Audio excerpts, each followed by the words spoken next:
So this is the armbar exercise, and it's a really good exercise for building shoulder blade stability, along with helping keep the shoulder joint centrated.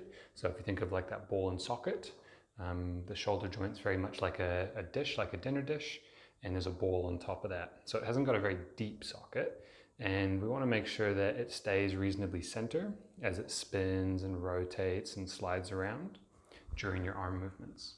And this is a great exercise to help build that stability. So kettlebells are really good.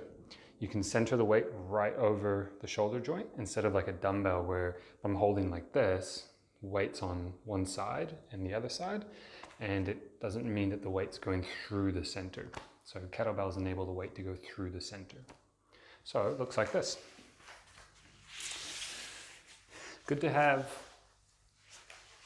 good technique and good ways of doing it that are repetitive, as in safety, because as you get to heavier weights, last thing you want to do is drop a cannonball on your face. So I like to roll 2 hands, and the rule is that you have to be able to press it with 1 hand up so that you're safe to use it, not 2 hands.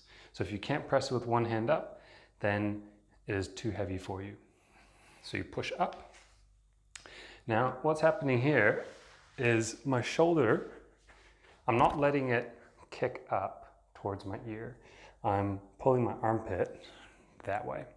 So what that looks like, if you're not sure how to reproduce that, my hand, I'm going to try and reach for my foot. So I'm trying to touch my foot down here. And by doing that, I get a tightness in my armpit. I'm pulling my shoulder blade down. So I'm not pulling it back, I'm just setting it down. It means my lat tightens up. And I'm trying to maintain that tightness during the whole movement. So as I'm here, I'm set, my shoulder blade's locked in, or packed as you might find other people call it. I push up, I hold. And the way I'm holding the weight is straight wrist. I'm not cocked back like this. Straight wrist, and weight is right over my shoulder. So what that looks like from this angle is my arm is a little bit offset. So you can see the weight is directly over my shoulder. It's not out to the side. So my hand isn't over my shoulder, the weight's over the shoulder. And as I go into my movement, I'm going to use this leg, this right leg, to help roll me over. This other hand can be on the side like this, or up in this position, and it's going to basically just be out of the way so that when you roll over, it's not in the way. So as I push with my right foot, I'm pushing myself over and I'm keeping that weight over my shoulder the whole time. And you might find that this is a comfortable position to start in, and you're looking for a little bit of shake, an ability to control it though. And as you get more comfortable, you can start to try and bring your hip down to the ground on the right side.